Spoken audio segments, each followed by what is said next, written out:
야간에 이렇게 많은 분들이 오셔가지고 이렇게 강의를, 그것도 저는 한 달에 한 번 하는가 이렇게 생각을 했었는데, 오늘 이제 말씀하시는 거 들어보니까 매주 오신다고 그러더라고요. 야, 그래서 정말 매주 이렇게 저녁 시간에 시간을 내 가지고 일주일에 한 번씩 특강 하는 것이 가능할까 이런 생각이 드는데, 이렇게 하는 데가 우리나라에 거의 없을 것 같은 생각이 드는데, 어떻든 대단하시다 이런 생각이 듭니다.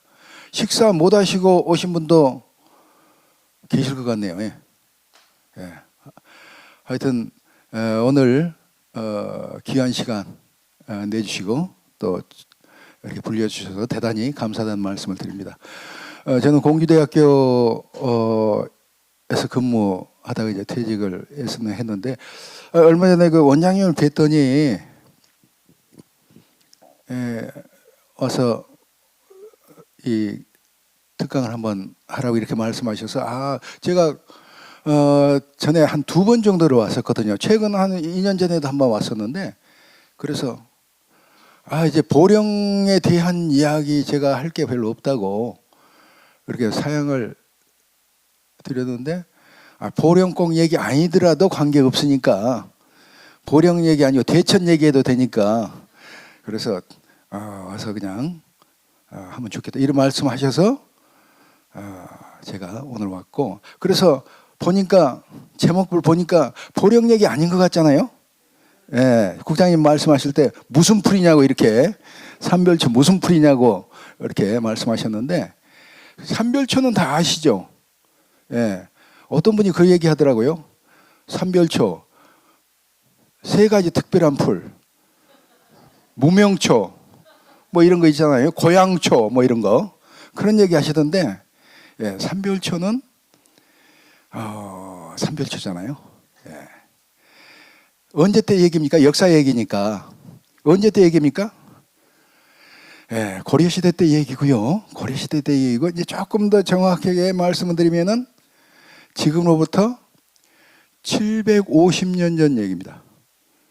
1000년은 안 됐고 500년 넘었고 750년 전에 얘기, 대개 1270년 대 얘기이기 때문에 750년 전 역사 이야기고요. 삼별초에 뭡니까? 항해일지 이렇게.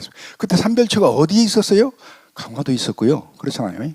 강화도에 있었고, 항해일지입니다. 어디까지 가는 거예요? 제주도까지. 예, 강화도에서 제주도까지. 강화도에서 제주도까지 내려가게 되면은 중간에 어디 거쳐서 내려가겠어요? 예, 뭐 여러 군데 거쳐 가겠죠. 자, 강화도에서 쭉 내려가서 제주도까지 가게 되면은 어디 거쳐 가겠어요? 보령 앞바닥 거치지 않고 내려갈 수 있나요? 강화도에서 내려가면은, 그렇잖아요. 강화도에서 내려가면은 진도 제주도를 가기 위해서는 보령 앞바닥 거쳐야 갈 수가 있는 거예요. 그러니까 보령하고 오늘 이야기는 보령하고 아무 관계가 없는 얘기인데, 전혀 관계없는 얘기는 아닐 것 같다 이런 생각이 좀 드네요. 그리고 항해일지 그래가지고 뭐 몇 월 며칠 날 어디를 출발해가지고 몇 명이, 상세한 자료가 남아 있을 것 같아요? 없을 것 같아요? 어떻게 잘 아시네. 예. 그 난리통에 삼별초라는 게 그냥 계획적으로 내려가는 게 아니라 이 반란 일으켜가지고 막 급하게 이제 내려가는 거기 때문에 그 사이에 뭐 기록을 남길 수도 없는 거고, 그 삼별초가 나중에 어떻게 됐어요? 다 죽고 망했어요. 그러니까 그 기록이, 항해일지라고 오늘 제목은 그렇게 했지만 항해일지가 남겨져 있을 리가 없죠. 예, 그러나 하여튼 확실한 것은 750년 전에 강화도에서 출발해가지고 뭐 진도를 거쳐 쭉 내려갔던 그 부분에 대해서 조금 같이 보도록 하겠습니다. 그러니까 강화도에서 제주도 가는 거니까 뭐 타고 갔겠어요? 예, 잘 아시네요. 그 기록이 잘 안 나오는데 어쨌든 그것도 잘 아시고, 배 타고 갔기 때문에 오늘은 오신 분들이 지금 배를 타고 있다 이렇게 생각하시고 여기가 지금 선실이다 이렇게 생각하시고 이제 같이 내려가시면 좋겠다 이런 생각이 듭니다. 자, 강화도에서 제주도까지인데 2014년 4월 15일 날 밤 10시 35분에 제주도를 향해서 배가 한 척 인천항을 출발을 했습니다. 예정보다 2시간 늦춰서 476명의 승객을 싣고 출발했습니다. 12년 전이네요. 무슨 얘기입니까? 세월호 얘기입니다. 4월이면 얼마 되지 않았는데 한 2주 됐는데 이 세월호라고 하는 배에 이 항로하고 오늘 말씀드리는 삼별초의 항로하고 기본적으로는 방향이 같은 방향입니다. 세월호는 인천항 출발했어요. 삼별초는 강화도 출발했어요. 조금 차이지만 지금 강화도는 다 인천시 아니에요. 인천광이 다. 그리고 제주도까지 삼별초는 갔는데 세월호는 제주도까지 가야 되는데 중간에 좌초에서 침몰한 거 아니겠어요. 그래서 750년 삼별초라고 하는 것이 그냥 750년 삼별초일 뿐만 아니라 세월호하고 어떤 의미에서는 좀 유사성이 있는 그런 운명. 그래서 그 세월호라고 하는 것을 상기하면서 우리가 오늘 이 삼별초의 항해일지 언제입니까? 정확하게는 1270년 6월 1일 날 삼별초가 반란을 일으켰습니다. 삼별초는 잘 아시는 것처럼 몽고 쳐들어왔을 때 지금으로부터 800년 전에 몽고군들이 쳐들어왔어요. 우리나라. 몽고군 쳐들어왔을 때 굉장히 어려웠던 거 여러분들이 이제 다 알고 계시죠. 몽고군이 계속 우리나라에 쳐들어와 가지고 몇십 년 동안. 그런데 몽고군들이 쳐들어왔을 때에 그때 수도는 개성에 있었잖아요. 어떻게 했어요? 그래서 개성에서 강화도로 수도를 옮겨버렸잖아요. 그래서 이때는 수도가 개성이 아니고 강화도였단 말이죠. 근데 그 강화도에서 저항을 하다가 안 되니까 다시 남쪽으로 이제 내려가는 그 사건이 오늘 삼별초의 항해 일지가 되겠습니다.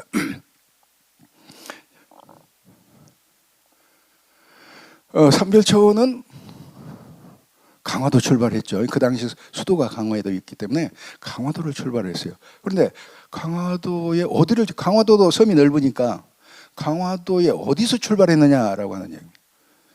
강화도에 어디서 출발했느냐. 강화도에 가시면은 외포항이라는 항구가 있습니다. 강화도에서 제일 큰 항구 외포항.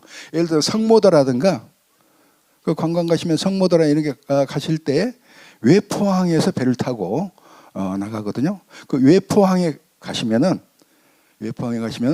삼별초 유업이라고 하는 기념비가 세워져 있습니다. 외포항에. 이것은 뭐냐면은 외포항에서 삼별초가 출발했다라고 하는 것을 기념하는 그런 표지색인데 외포항은 지금 위치가 강화도의 서쪽이거든요. 서쪽. 근데 그 후에 여러 가지 검토하면서 나온 이야기는 외포항에서는 출발하기가 참 곤란하다. 외포항에서 출발하는데 실제로 그러면 기록은 안 나. 어디서 정확하게 출발했는 기록은 없으니까 강화도 어디서 출발했느냐.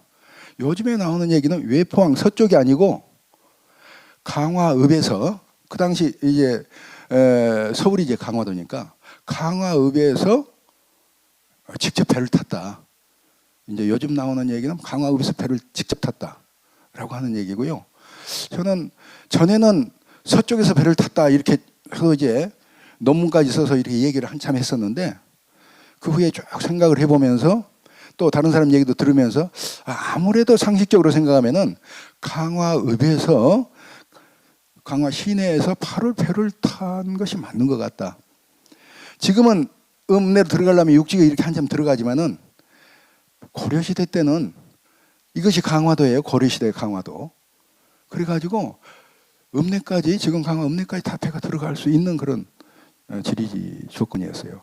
바로 배를 타야 맞다. 그리고 삼별초가 봉기한 것은 1270년 6월 1일 날 봉기를 했어요. 난리를 일으킨 게 1270년 6월 1일 날. 그 다음에 배가 내려간 것은, 출발한 것은 며칠 날 내려가느냐? 3일 날 내려갔어요. 3일 날. 그러면은 짐을 막 싸고 막 난리를 쳤을 거 아니에요? 그러면은 서쪽으로 가가지고 또 짐 싣고, 이건 굉장히 좀 어려운 일인 것 같고, 그래서 직접 강화 읍내에서 짐을 싣고 바로 이 강화 해협을 거쳐서 내려갔다고 보는 것이 맞을 것 같다. 이제 이런 생각이 들고, 이 강화 해협은 우리가 강화도 들어가면 다 뭐죠? 이제 이 다리를 건너는 그 다리 이 부분이죠. 그렇게 해서 강화도의 동쪽 해안을 따라서 내려간 것 같다. 이런 얘기고, 그 출발에 관한 기록이 조금 남아 있습니다. 6월 3일 날 출발할 때 기록이 조금 남아 있는데, 이제 그 배들이 말이죠, 쭉 한꺼번에 내려가는데 뭔 얘기가 나오느냐면, 배가 계속 꼬리를 물고 내려가는데, 이제 짐을 싣고 사람을 싣고 내려가는데 얼마나 내려갔다고요? 1천여 척이 배가 내려갔다. 이렇게 기록이 나옵니다. 아마 기록이 많지 않지만은 어떻든 1000척이 내려갔다. 1천여 척. 얼마나 그러면 사람이 내려갔을까요? 만약에 배 한 척에 짐도 싣고 사람도 싣고 그래야 되니까 배 한 척에 한 20명이 탔다 그러면은 2만 명이 되는 거고요. 15명 탔다 그러면은 15,000명 되는 거고요. 어떻든 굉장히 많은 이 선박이 동원이 되고 많은 사람들이 이제 내려갔다, 이런 얘기 아니겠어요? 이때 내려갈 때는 목적지가 어디였습니까? 이때 내려갈 때는 목적지가 진도, 전라남도 진도. 그러니까 한반도의 맨 끝머리에 진도가 있잖아요. 목적지는 진도. 그렇게 해서 이제 내려가게 됩니다. 진도에 도착한 것은 8월 19일 날 도착했다고 책에 나옵니다. 그리고 꽤 많이 이제 걸렸다, 이런 얘기고요. 자, 내려가면서 그냥 바로 직행할 수가 없죠. 그 많은 사람들이 내려가면서 또 보급도 새로 해야 되고 쉬기도 해야 되고 뭐 여러 가지 정리도 해야 되고 뭐 정신없는 상황이라서. 그런데 여러 군데를 아마 정박하면서 내려간 걸로 생각이 됩니다. 그런데 첫 번째 이렇게 이 뭐죠? 정박했던 데는 기록에 대부도라는 대부도 옆에 영웅도라는 섬에서 정박을 한 것이 기록에 나옵니다. 영웅도라는 섬. 그래서 강화도에서 쭉 내려와가지고 처음에 영웅도라는 섬, 여기서 정박한 것이 기록에 나옵니다. 6월 근데 13일 날이에요. 6월 3일 날 출발해가 지금 열흘 지난 다음이거든요. 6월 13일 날 삼별초를 추격을 했는데 6월 13일 날 이 삼별초의 선박이 영웅도에 있다가 도망갔다, 이렇게 나오거든요. 이게 한꺼번에 내려가지는 못한 것 같고, 이 삼별초의 맨 끝머리 남은 세력이 6월 13일까지 영웅도에 있었던 것 같고 쫓아가니까 도망갔다. 그러니까 전체적으로 보면 속도는, 내려가는 속도는 좀 천천히, 빨리 내려갈 수가 없어요. 천천히 내려간 것 같다, 이렇게 짐작이 되는데, 어떻든 이제 영흥도를 거쳐서 정박했다가 이제 내려가게 된다. 영흥도 내려가서 쭉 내려가면 이제 어디가 나옵니까? 그러고 나면은 태안반도로 이제 내려가는데, 영흥도라고 하는 그 섬에서는 우리나라에서 가장 오래된 배가 나왔어요. 바다에서 나온 그 배 가운데서는 영흥도에서 가장 오래된 배, 언제 때 배냐면 1200년 전 배, 통일신라 시대 때 1200년 전 배가 나온 적이 있어요. 영흥도선이라고 이름이 붙여졌는데 장보고 시대 때 배입니다. 어떻든 그 영흥도를 거쳐서 이제 내려가는데, 내려가면 이제 그 다음에 충청도로 이제 들어오게 되잖아요. 경기도에서 충청도로 들어오게 되는데, 그래서 태안반도를 거쳐서 이제 내려가게 되는 거죠. 태안반도 거쳐서 내려갔던 기록이 있어요, 없어요? 없습니다. 그런데 태안반도 거치지 않고 내려갈 수는 없잖아요. 그러니까 태안반도를 이제 거쳐서 내려갔다. 그리고 또 여기를 갖다 거쳐 내려가려면은 옛날부터 아주 사고가 많이 난 아주 위험한 그런 지점인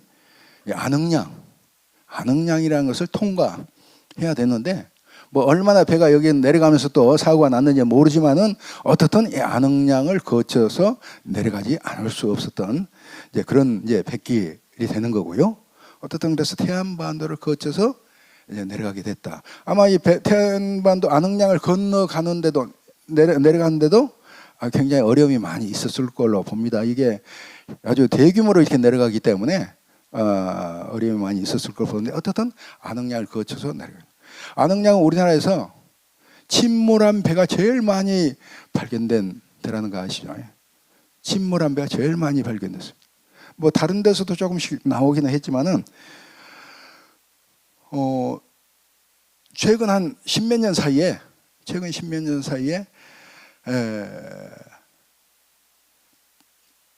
태안선이라는 선박 하나, 그 다음에 마도 1호, 2호, 3호, 4호 해서 전체 고려시대 배 4척하고 조선시대 배 1척하고 5척이 여기서 발굴이 됐어요. 금년에도 하반기에 또 이제 조사를 한다고 그러는데 금년에 또 배 1척 또 나오는 거 아닌가? 이런 기대를 하고 있더라고요.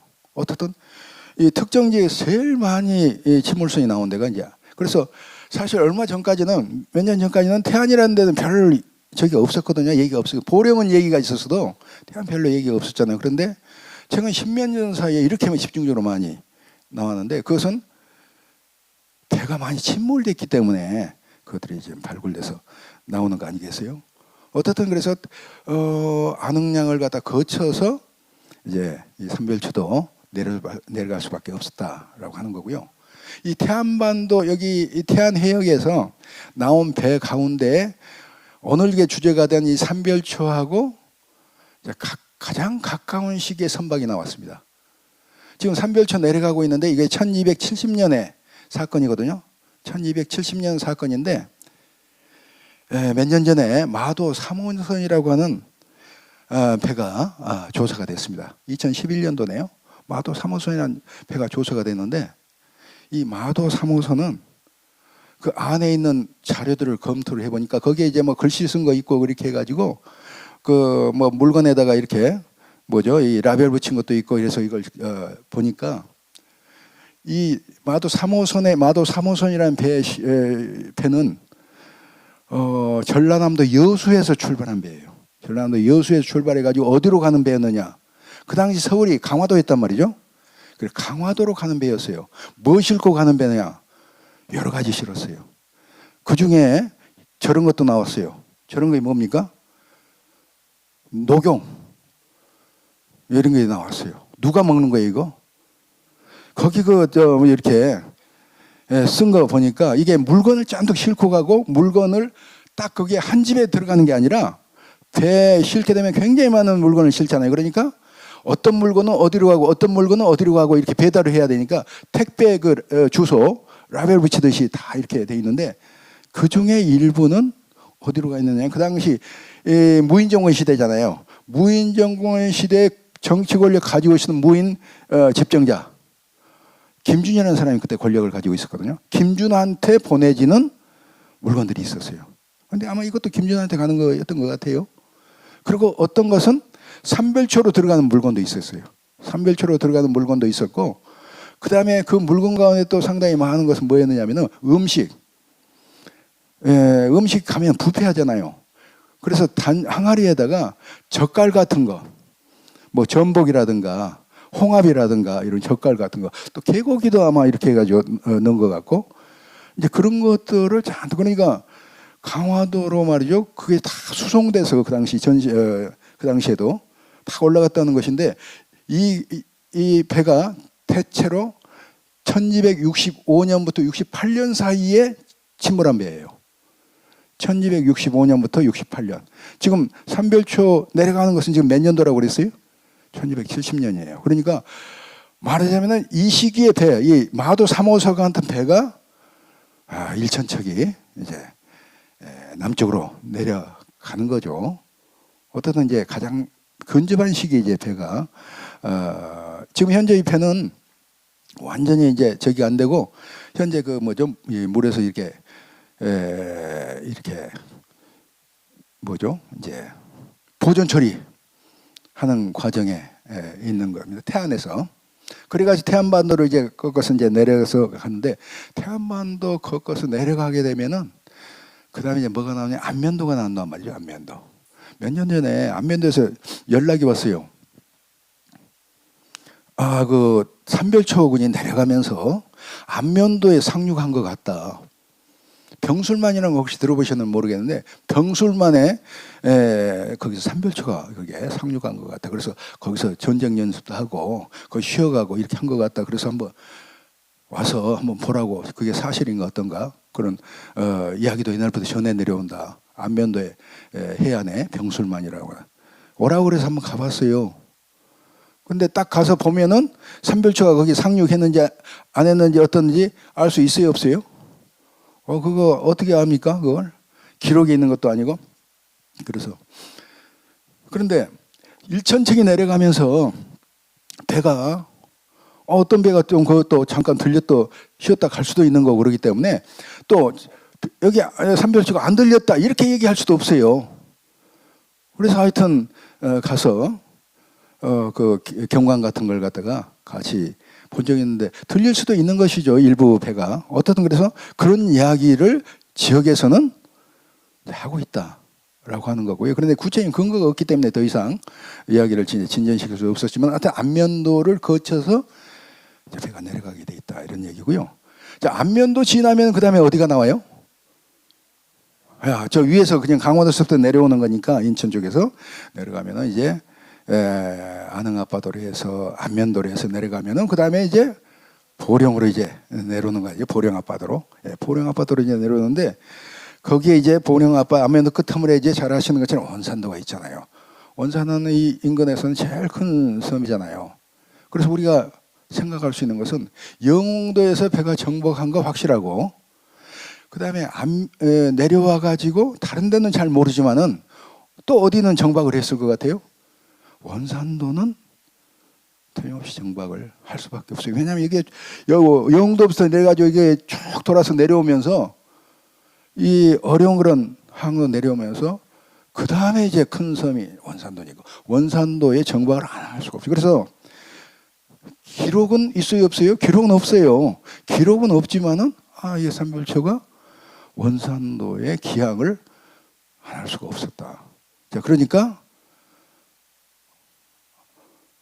삼별초가 내려오는데 보령 앞바다를 거쳐서 내려왔고 원산도에 기항을 했다.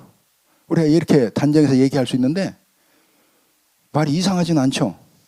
하여튼 우리가 그렇게 추정해서 얘기를 할 수 있는 것 같습니다. 요즘에 이 해양 바다에서 이제 발굴하는 것은 지금 태안 앞바다가 제일 이제 사람들의 주목을 받고 배가 5척이 나왔으니까 700년 전, 800년 배가 5척이 나왔고 자 유물이 엄청나게 많이 나왔잖아요. 그런데 사실 보령 앞에서도 뭐 이렇게 옛날 이 자료들이 바다에서 나온 거 다 알고 계시잖아요. 보니까 2군데에서 자료들이 나왔더라고요.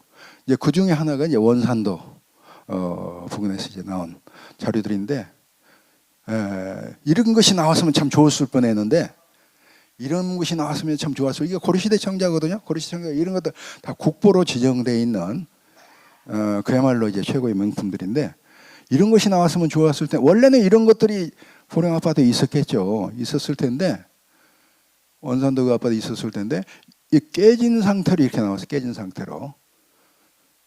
그래서 원래는 있었어요. 다 깨져가지고 또 이런 것들이 나왔는데 원래는 이런 것들이란 말이죠. 그래서 이것도 이제 전라남도 강진에서 도자기가 만들어져 가지고 개성이나 또 강화도로 올라가다가 중간에 파손이 돼가지고 내려온 건데 황희호 원장님 말씀이 이게 파손해서 이제 바닷가에 있었는데 낙지 잡느라고 이렇게 막 갈고 낙지 잡는 뭘 갈아서 뭘 하는 모양이죠. 밥 갈듯이. 그러면서 다 깨트려 먹었다. 황 위원장님 그렇게 말씀하시는 아마 틀림없이 그런 것 같습니다. 그래서 그래도 이 파편이지만 그것이 워낙 명품이기 때문에 도자기 하는 분들이 엄청 이걸 또 연구를 많이 하고 계셔요. 어떻든 그래서 원산도 앞바다에 이제 그런 자료들이 있다라고 하는 거, 이거 있다는 것은 또 다른 자료들이 이제 있을 수 있다 이런 얘기가 되는 거고요. 그 자료 가운데 하나는 이런 조각들이 나오는데 이 조각은 의자입니다. 의자. 앉는 의자인데 진도에서도 이런 의자가 나왔어요. 그래서 이 진도 용장선에서 나온 의자 이런 것들도 원산도 앞에서 이제 파편으로지만은 이제 나온 적이 있다 이런 얘기인데, 그래서 그러면 이것은 언제 때 청자냐? 저 청자 전공하신 분한테 물어보니까 1230년 이렇게 전후식이다. 1230년 전후식이 이 청자가 만들어진 것은. 근데 1230년이면은요, 1231년에 몽고군들이 쳐들어왔고요.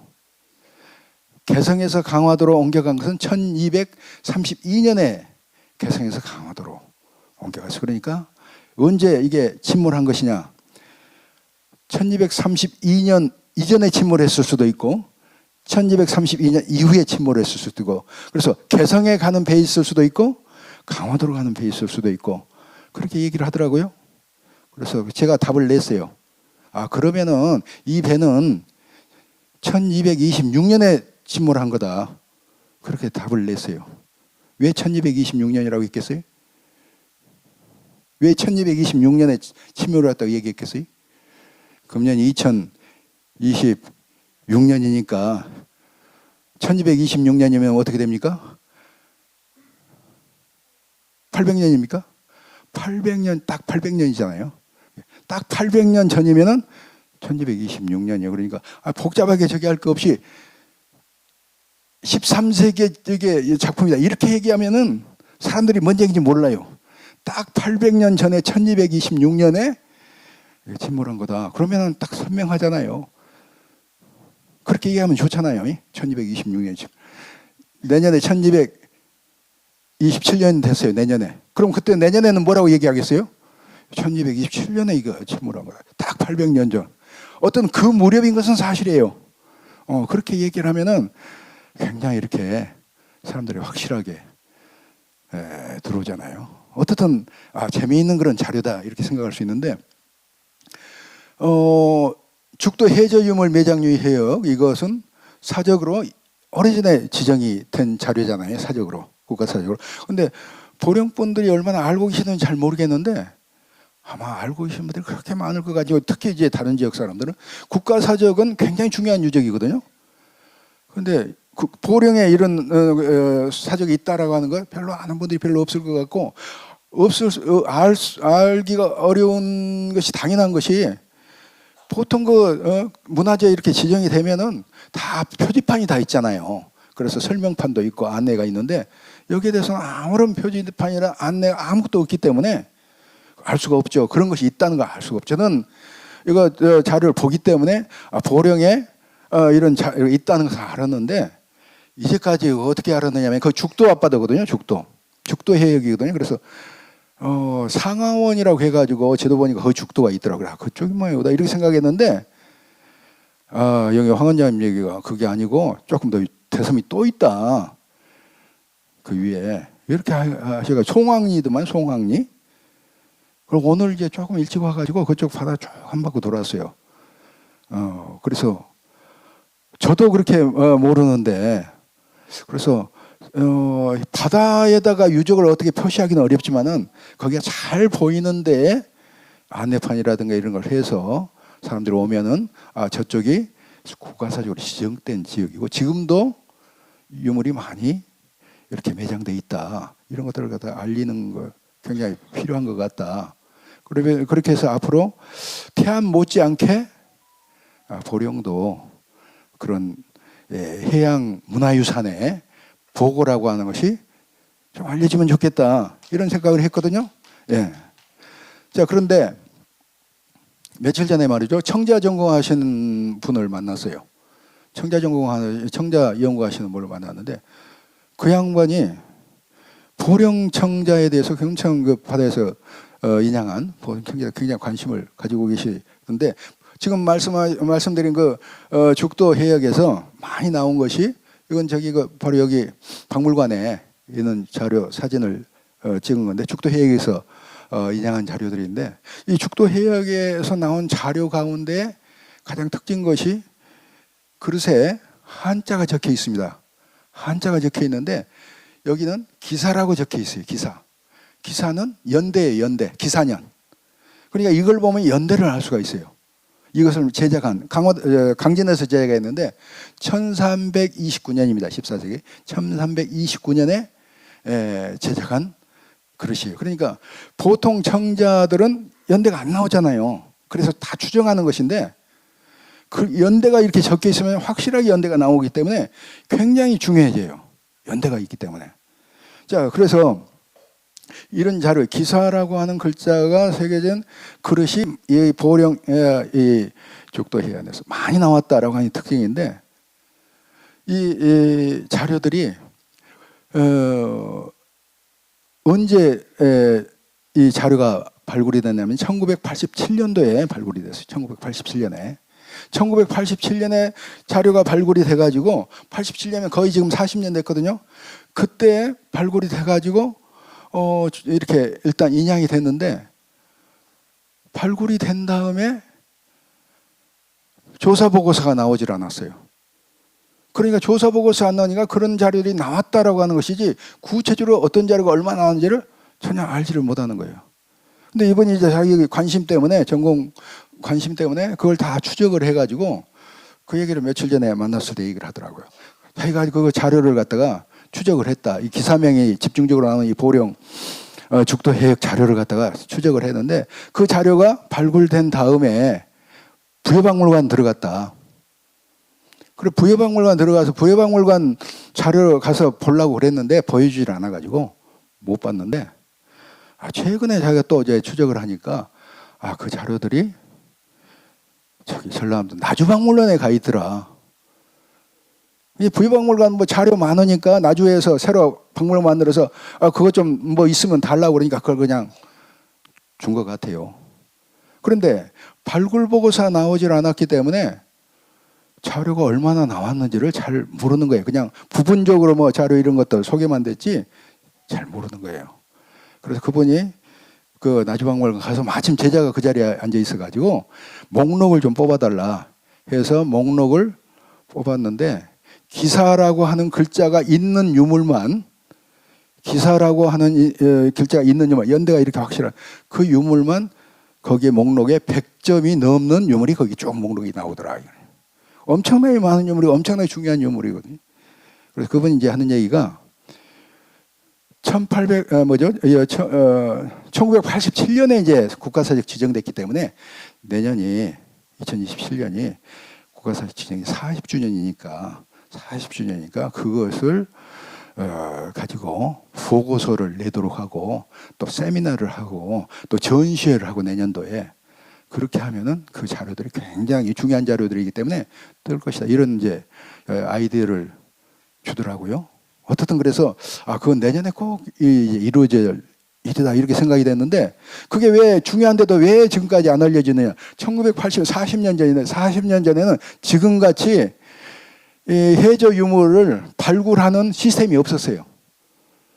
발굴하는 시스템이 없었기 때문에 그냥 이렇게 인양이 되니까 인양해서 몇 가지 챙거할 차례만 하고 그냥 수장고에 그냥 들어간 상태에 있는 거거든요. 그래서 이것은 정말 중요한 자료들이고 또 그것이 나오면은 결국은 그게 보령의 자료들이기 때문에 보령에서도 관심을 가지고 이것이 이제 보고서도 만들고 전시회도 특별 세미나도 하고 이걸 해야 된다는 것을 좀 이렇게 관계기관에다가 요청을 하는 것이 참 필요한 것 같다. 이제 내년이니까 우리가 금년부터 하면 좋지 않는가. 그 제안이었거든요. 그래서 기회가 되면은 그분 와서 매주 특강이 있다면서요? 그분 한번 오라고 그래가지고 또 한번 특강을 들어도 좋겠다 이런 생각이 들었습니다. 앞에 말씀드린 그 원산도 유적 나온 것이고 오늘 이제 죽도 해저 유적이 이 부분에서 그러니까 배들이 침몰했던 지역이다 이렇게 볼 수 있는데 결국 삼별초가 내려갈 때도 막 이렇게 해역 이렇게 이런 데를 이용해서 내려갔다 이렇게 보시면 좋을 것 같습니다. 조선시대 자료인데요. 조선시대는 기록이 좀 더 많으니까 배들 침몰한 거 그걸 다 표시를 했어요. 조선시대 17세기, 18세기 기록을 가지고 침몰한 것을 갖다 다 이렇게 표시를 했는데 보시는 것처럼 이게 안흥 앞바다 태안이거든요. 굉장히 많은 배들이 침몰했다는 것이 이제 여기에 나타나 있잖아요. 그래서 지금 배들이 나오잖아요. 굉장히 많이 여기서 침몰했고 그것이 이제 나오고 있는데 좀 내려와서 보시면은 여기 원산도잖아요. 원산도 인근도 못지않게 많은 배들이 이 일대에 침몰했다는 것이 표시가 되어 있고 결국은 이 자료들이 지금 부분적으로 조금 나온 것이기 때문에 저는 태안 못지않게 보령의 경우도 엄청난 이 해양 수중 문화유산 자료가 부장되어 있는 것 이런 부분에 대해서 우리가 좀 더 이제 관심을 가지고 앞으로 그 자료들이 빛을 볼 수 있도록 하면 좋겠다. 앞에 그 자료들이 말이죠. 연대가 무슨 연대였어요? 기사라고 하는 연대였잖아요. 기사라는 말은 무슨 뜻이냐면요. 거의 죽었다 이 말이에요. 보령의 그 자료는 중요한 자료인데 거의 죽은 자료예요. 이게 제대로 조사다. 앞으로 기사라고 하는 것은 또 무슨 단어가 있습니까? 기사 회생해야 된단 말이에요. 그래서 자료가 회생되는 이제 그런 기회들을 참 만들어가면 좋겠다 이런 생각을 하게 됩니다. 자 이제 배가 쭉 내려갑니다. 더 내려가면은 이제 군산도가 나오게 돼. 전라북도 군산도. 전라북도에는 제일 중요한 섬이 군산도라는 섬이 있고 지금의 선유도입니다. 선유도라는 섬이 있고 그 다음에 또 위도라는 섬이 있고 이 섬들을 반드시 또 정박하면서 내려갔을 것으로 생각합니다. 다 옛날 배들이 여기 다 정박하면서 통과하던 그런 섬들이거든요. 자 이제 선유도, 위도 거치면은 이제 전라남도 지역으로 내려가게 되고 전라남도로 가게 되면 지도라는 섬도 있고 아패도라는 섬도 있고 이렇게 해서 진도까지 항해를 계속 하게 돼서 이제 진도가 목표 지점이기 때문에 진도까지 이렇게 쭉 진행이 됐을 걸로 봅니다. 앞에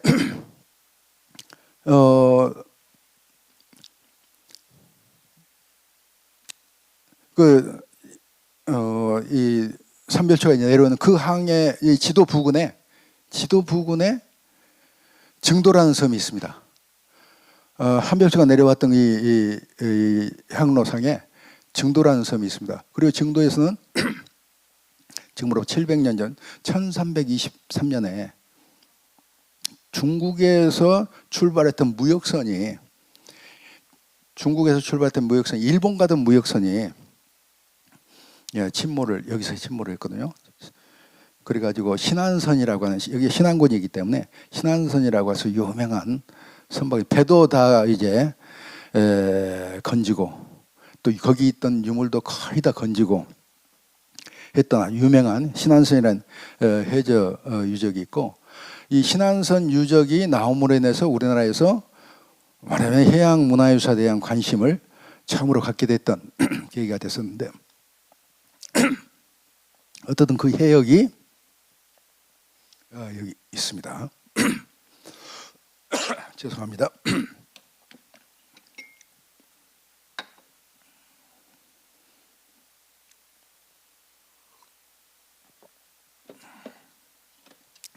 그 700년 전에 이제 침몰했던 배사인데 어떻든 그 해역을 거쳐서 이제 삼별초가 이제 남으로 내려왔던 얘기고요.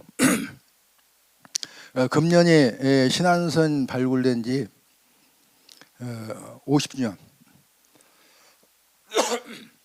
50주년. 그래서 국립광주박물관에서 금년에 큰 행사를 준비하는 것으로 알고 있습니다. 어떻든 그 신안선 해역을 통과하면서 내려와서 진도까지 오게 됩니다. 진도는 유명한 명량이 있습니다. 명량 대초에 있었던 걸 거쳐서 바로 이 명량 부근에 이제 삼별초가 원래 거점을 했던 용장성이라는 성이 있는 거거든요. 그리고 여기에 가면은 삼별초에 기념탑도 있고, 그리고 또 삼별초 봉기를 일으켰던 주모자인 배중손 동상 또 세워져 있고, 이것이 이제 진도의 용장성. 이 진도의 용장성이 이제 삼별초가 강화도를 대신한 새로운 거점으로 건설한 도시가 되겠습니다.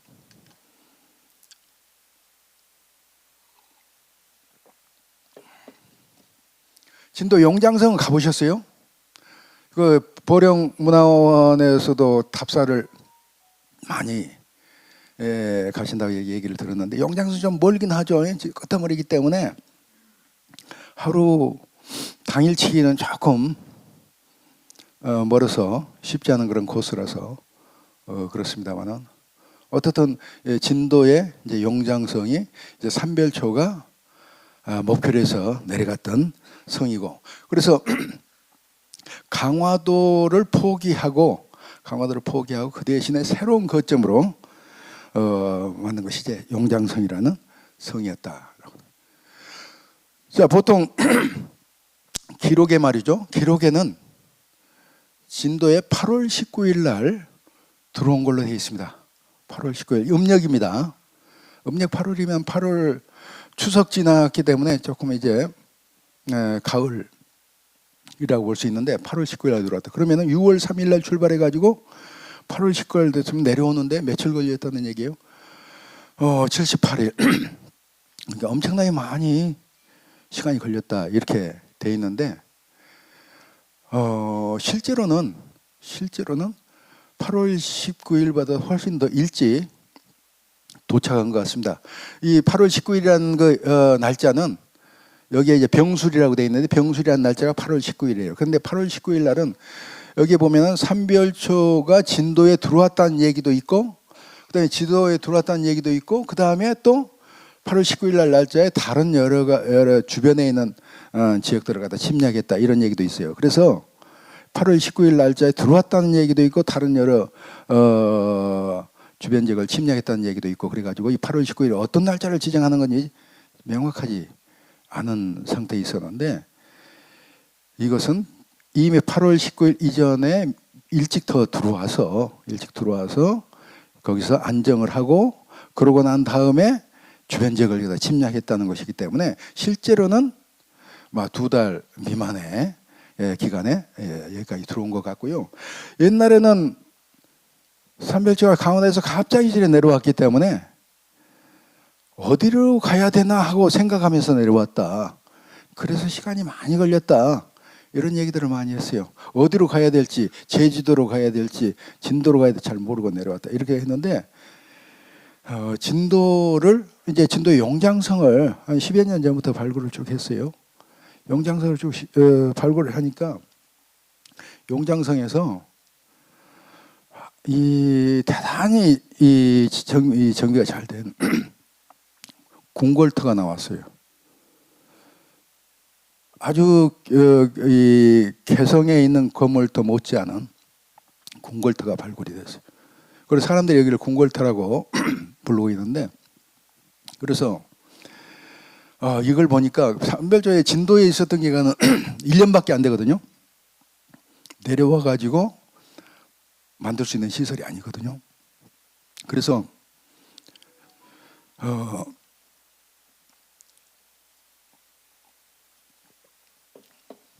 삼별초가 내려올 때는 이미 궁궐이 만들어져 있었던 상황이다. 그러니까 강화도에서 내려올 때 어디로 갈까 생각하며 내려온 게 아니라 이미 유사시에 어디로 간다는 플랜이 다 있었고, 내려올 때는 그러니까 진도가 목표였고, 궁궐도 이미 만들어져 있었고, 성도 이미 만들어져 있었고, 일단 그렇게 지금 확인된 상태고요.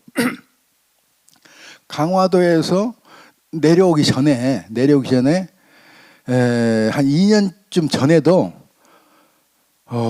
그때도 강화도 포기하고 내려오려고 했었어요. 내려오려고 했었는데 그게 여러 가지 반대에 부닥쳐가지고 못 내려왔거든요. 그러니까 이미 몇 년 전에는 내려올 준비가 다 돼 있는 상황이었는데 천지비실 반란이 일어나면서 이제 내려온 것이기 때문에 그래서 강화도에서 진도 올 때는 이미 목표가 다 정해져 있었고 이미 시설도 다 만들어져 있었다. 진도에. 어쨌든 그래서 진도 용장성이 그 당시로서는 이제 대단히 잘 만들어진 시설들이 이미 있었다. 이런 사실이 밝혀진 상태가 되겠습니다. 그래서 어떤 삼별초가 이제 내려오면서 여러 그 섬들을 갖다가 거쳐서 근데 기록은 잘 없지만은 우리가 그 지형 지물이 있기 때문에 그걸 통해서 어떤 섬들을 갖다 거쳐서 내려왔다. 그 다음에 목표점은 진도 용장성이었다. 이런 사실들을 오늘날은 발굴에 의해서 거의 확인한 상태다. 이렇게 보시면 되겠습니다. 1268년도 그러니까 한 2년 전에 2년 전에도 이맨이라고 하는 무인 집정자가 진도를 옮기려고 그리고 그때는 그때도 이제 왕을 폐위도 시키고 이렇게 하면서 내려오려고 시도를 했었던 적이 있었는데 이미 이때는 그러니까 시설들이 거의 마련된 상태인 거죠. 자, 세월호 얘기를 처음에 드렸었는데 인천에서부터 출발해가지고 근데 세월호는 제주도로 가는 배였잖아요. 제주도로 가는 배였는데 제주도까지 도착을 못하고 침몰을 했는데 이제 침몰한 지점은 삼별초가 거점을 했던 이제 진도 부근에서 이제 침몰을 했고 거의 4월 16일 날 침몰했다 이런 자료가 되겠습니다. 그래서 삼별초의 750년 전 삼별초의 항해 일지는 또 한편으로는 세월의 그런 궤적하고 맞물리는 그런 궤적을 가지고 진도까지 내려왔다 이렇게 이해를 하면 좋을 것 같습니다. 진도 다음에는 이제 어디입니까? 진도에서 딱 1년 버티거든요. 1년 버텼다가 그때 고려 몽골 연합군이 다시 진도를 이제 공격해서 이제 그 다음에 삼별초는 진도를 거쳐서 또 어디로 내려갑니까? 이제 제주도로 가게 됩니다. 1271년 이제 제주도까지 삼별초가 들어오게 됩니다. 제주도 한림 항입니다. 제주도 가면 한림 해수욕장도 있고 그렇잖아요. 한림항. 그래서 이 사이로 해서 이제 삼별초가 다시 제주도로 들어와서 여기에 또 성을 쌓고 또 2년 동안 또 제주도에서 항전을 하게 됩니다. 제주도 가서 항목유적지라는 거 가보신 분 계시죠? 항목유적지. 지금 그 항파두리 성이라고 부르는 데고요.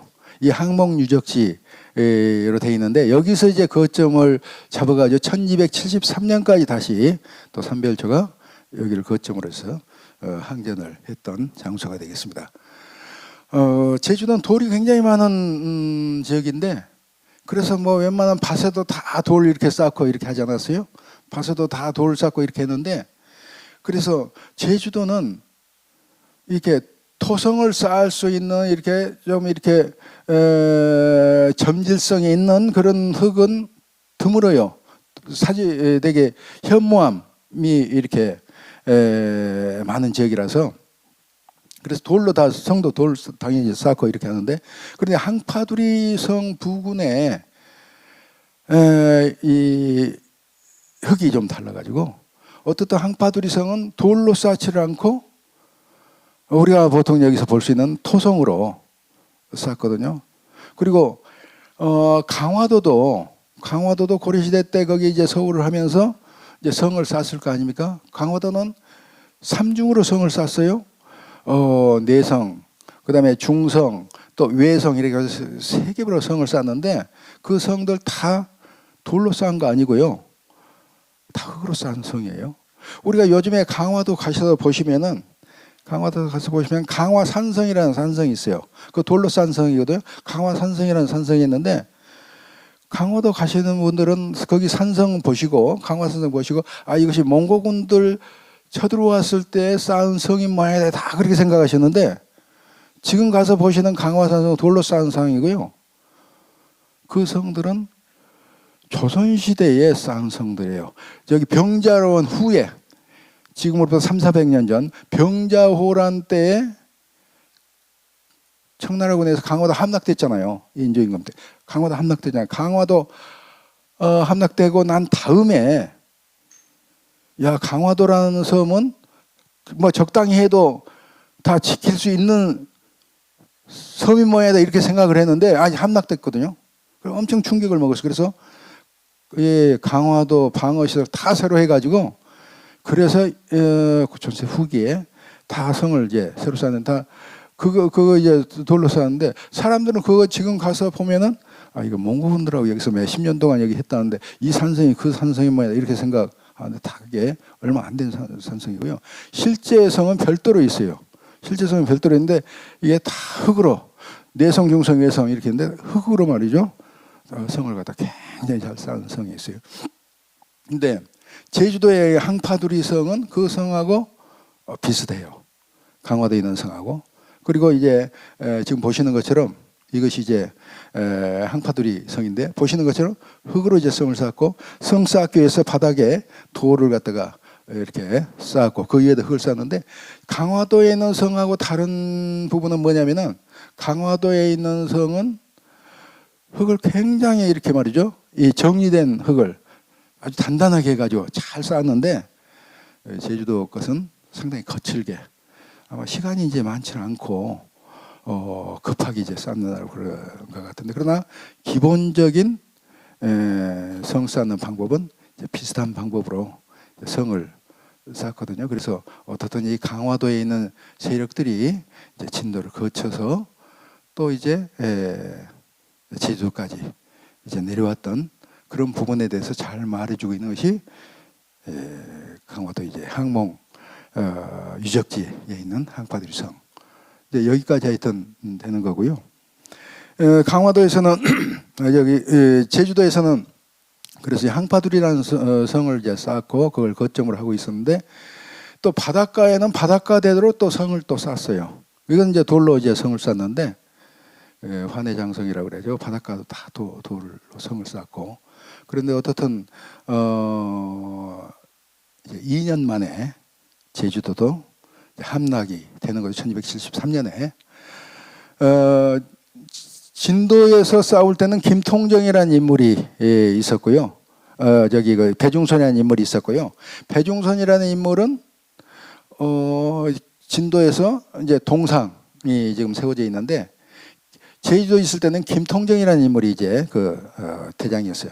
김통정이라는 인물이 대장이었고 항파두리 성을 중심으로 해서 김통정을 중심으로 해서 싸웠는데 제주도에는 김통정에 대한 아무런 이제 시설물, 뭐 동상이라든가 이런 것도 아무것도 세워져 있지 않고 전설만 막 이거저거 있습니다. 그 중에 한 전설은 이 샘에 바위에 약수 나온 그 샘물 바위에 이렇게 구멍이 이렇게 움푹 파였는데 이게 김통정의 발자국이다. 이런 이제 전설이 있는 데가 있고 그래서 다른 시설물은 아무도 없고 전설만 삼별 관련 전설만 남아 있다. 이런 말씀 드릴 수가 있을 것 같습니다. 자, 제주도에서 이제 2년간 있었는데 제주도에서 있는 2년 동안 삼별초가 여러 지역을 침입을 했었거든요. 삼별초가 여러 지역을 침입을 했었는데 이제 그 중에 기록에 이제 보령에 침입해 왔던 그 기록이 있죠. 그래서 제주도에 있을 때에 삼별초가 보령에도 쳐들어왔다 하는 기록이 나오고 있습니다. 지금 이쪽에 있는데 고란도라는 섬입니다. 고란도라는 섬에 들어와 가지고 군선들을 갖다가 전부 다 불태웠다. 고란도라는 섬은 아마도 원산도를 가리키는 거라고 생각돼요. 왜냐하면 이 군선을 만들고 있었을 때거든요. 배를 만들고 있었던 데고 여기 들어와 가지고 배 만드는 사람들 전부 다 잡아가고 고려에 배 만드는 사람 잡아가고 그 다음에 홍주 홍성의 홍주 부사라든가 또 결성의 간무라든가 남포의 간무라든가 이런 그 지방관 수령들을 홍성 뭐 결성 또 남포 이 지방 수령들을 갖다가 여기 이제 들어와 있었던 사람들 그 다음에 배 만들고 하는 그 사람 전부 다 잡아갔다는 그런 기록이 있어요. 1272년도에 그런 기록이. 그래서 삼별초에 여러 직을 침입했는데 어떻든 아마 보령 원산도겠죠. 그래서 원산도가 쳐들어와서 어떻든 지방 수령들을 갖다가 전부 다 체포해가고 했었던 이제 그런 기록이 있어서 제주도에 있었을 때 삼별초가 또 보령하고도 어떻든 이런 연관된 그런 기록이 남겨져 있다 하는 부분이 오늘 삼별초 이제 항해와 관련해서 남아있는 기록입니다. 그러나 뭐 관련된 그런 기록이 많지 않기 때문에 전체로 많지 않기 때문에 우리가 자세한 내용은 이제 파악할 수 없는 상황이 되어 있습니다. 이 기록에 보면은 이제 제주도는 2년 동안 있었고 1273년에 여몽연합군에 의해서 제주도까지 함락이 됐습니다.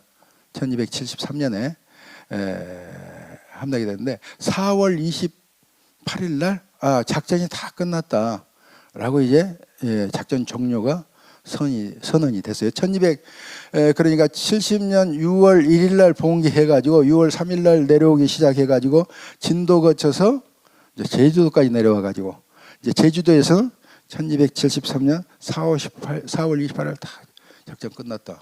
이 당시 제주도는 누굽니까? 김통정이라는 사람이 이제 대장이었거든요.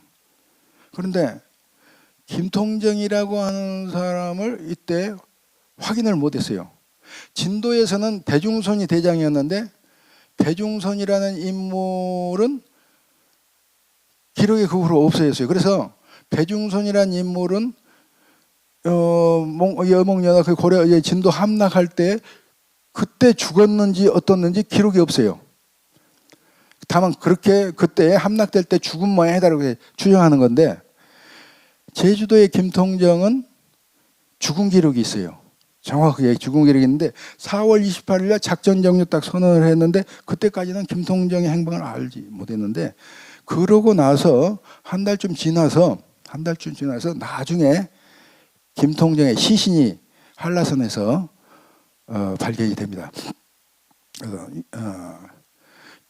김통정이라는 사람 이제 작전 다 종료가 된 다음에 한 달쯤 뒤에 한란에서 이제 시체가 발견이 됐는데 거기 보니까 김통정이라는 인물은 부하들 70여 명 끌고 산속으로 한라산 속으로 들어갔는데 뭐죠? 목이 졸린 상태로 그러니까 자기들끼리 전부 다 자결을 한 거죠. 목이 졸린 상태로 해가지고 이제 발견이 됐다. 이렇게 기록이 나오고 있어요. 그래서 김통정은 마지막에 이렇게 비극적인 죽음을 한 것으로 되어 있고 배중선이라는 인물은 기록에 나와 있지 않고 어떤 그래서 강화도 출발 삼별초는 대단히 비극적인 그런 죽음으로 마지막까지 결말을 보게 된다. 이것이 이제 3년 동안 삼별초의 일종의 그 항해 일지에 해당되는 것이 되겠습니다. 오늘 그 강의는 8시 10분에 끝나면 좋다고 제가 얘기를 들었어요. 그래서 8시 10분까지 진행해서 혹시 질문이나 말씀 있으시면 하시고 8시 10분까지 조금 더 말씀드리고 제가 마치도록 하겠습니다. 이게 이 기차나 배는 출발 시간이 있고 또 도착 시간이 다 있잖아요. 그래서 8시 10분이 도착 시간이라 그러니까 8시 10분까지 진행을 하도록 하겠습니다.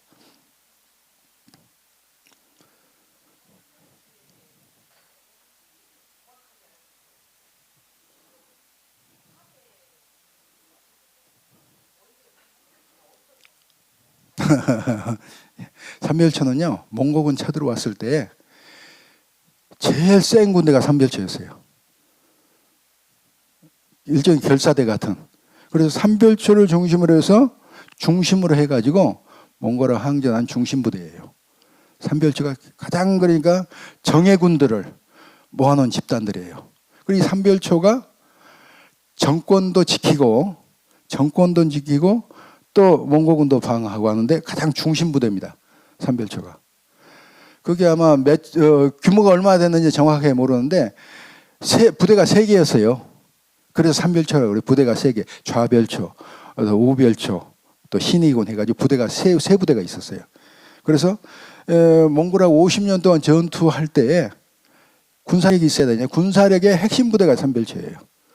그래서 강화도에서 1270년에 왜 삼별초가 반란을 일으키느냐.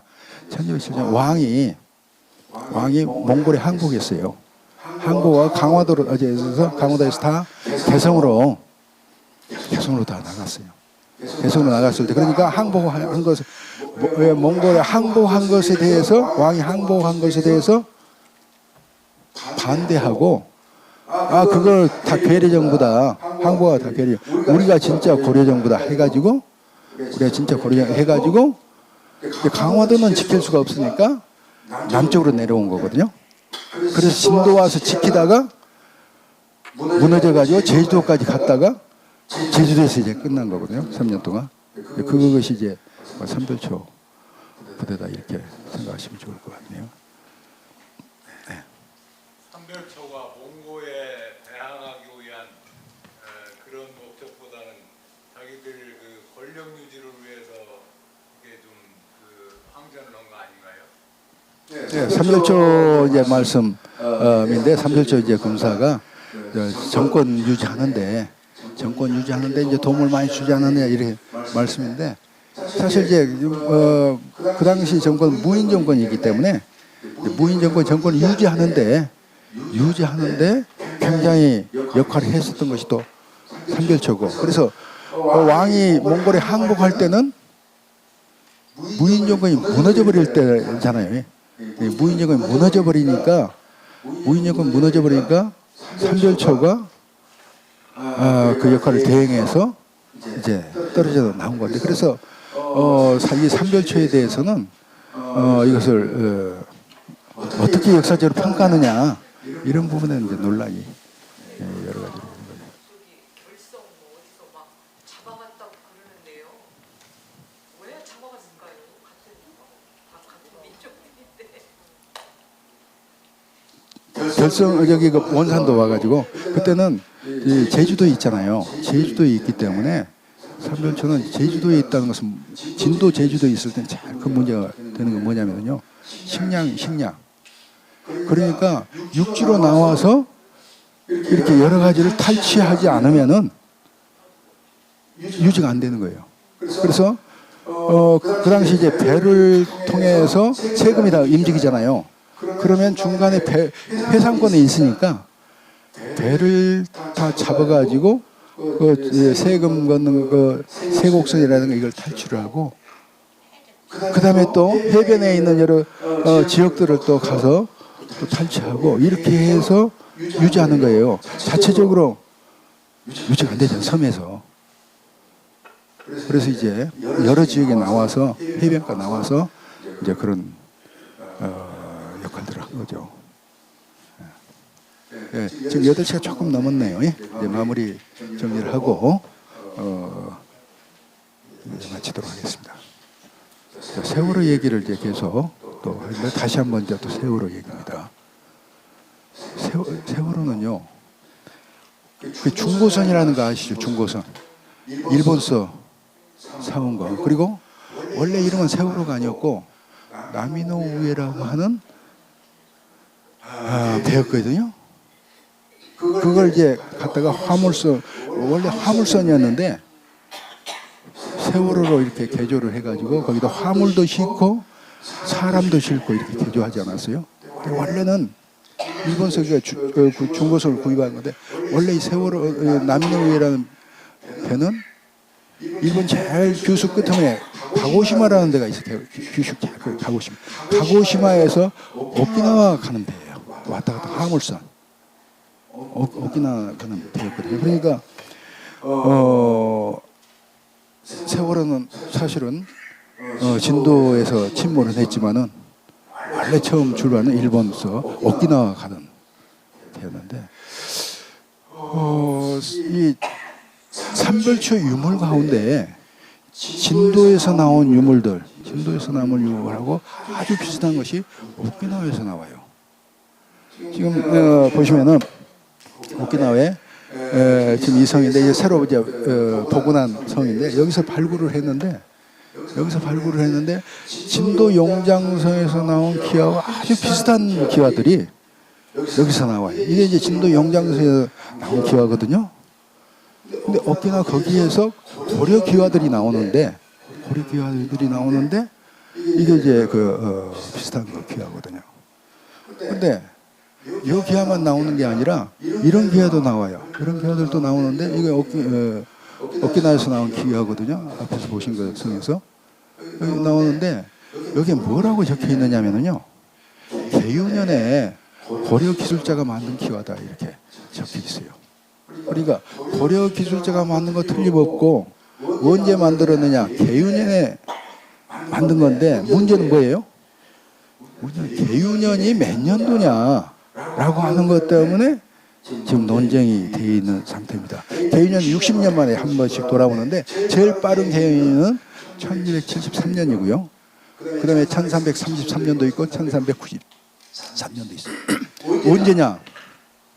이게 이제 논쟁이 붙었는데 이제 그 중에 유력한 주장 한 가지는 1273년이다. 1273년이다. 이렇게 1273년은 진도가 함락된 지 2년 뒤에요. 그러니까 만약에 이 기술자들이 진도에서 오키나와로 갔다고 하면은 그냥 한 2년쯤 뒤에 만든 기와다. 그래서 1273년이라고 하게 되면 삼별초 쪽으로 가는 거 아니냐 그런 얘기가 지금도 많이 있는 거거든요.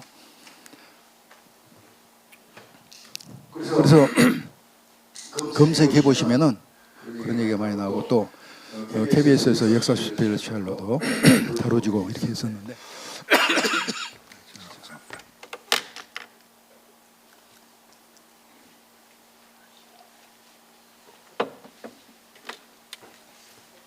그래서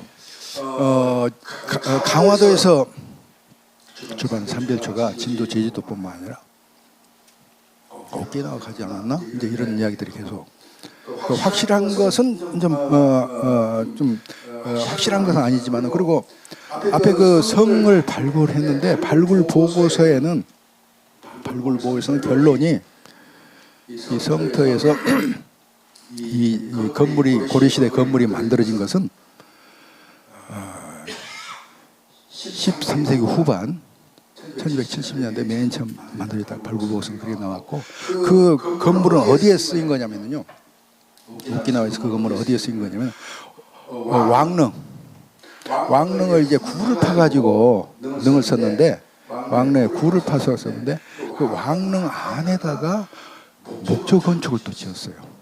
목조 건축 지을 때에 쓴 그 기와라고 해가지고 기와들이 많이 나왔어요. 요즘 나온 것도 아니고요. 한 100년 전부터 그런 기와들이 나왔어요.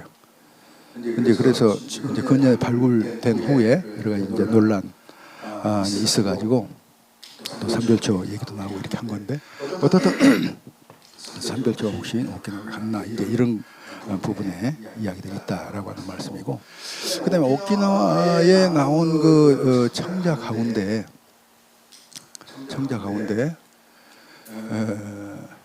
이쪽에 있는 거 파편인데 이런 이제 청자가 나왔어요. 이거 비슷한 거죠. 이거 비슷한 고려에서 많이 만들어진 청자 접시인데 그런데 이거하고 비슷한 것이 이거잖아요. 비슷하잖아요.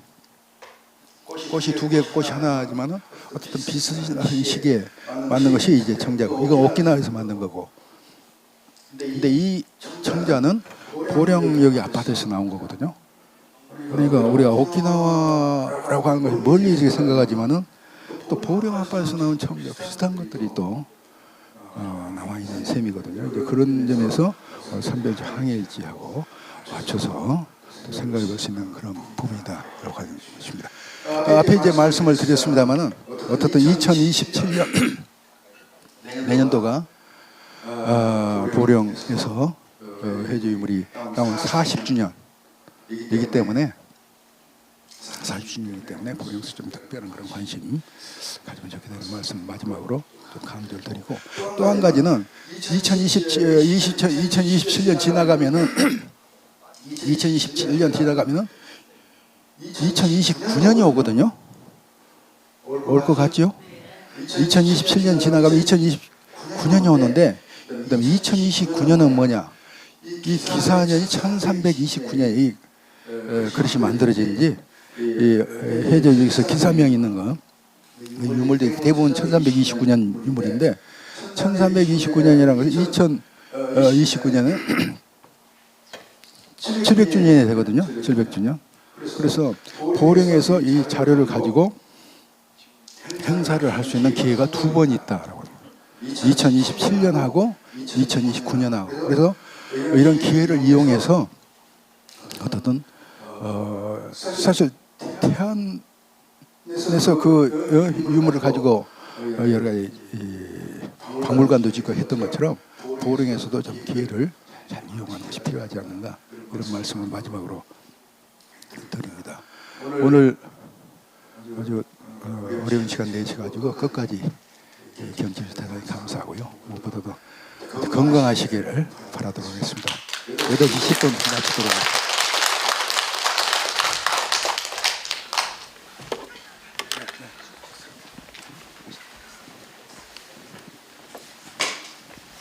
감사합니다. 안녕히 돌아가세요. 수고하셨습니다.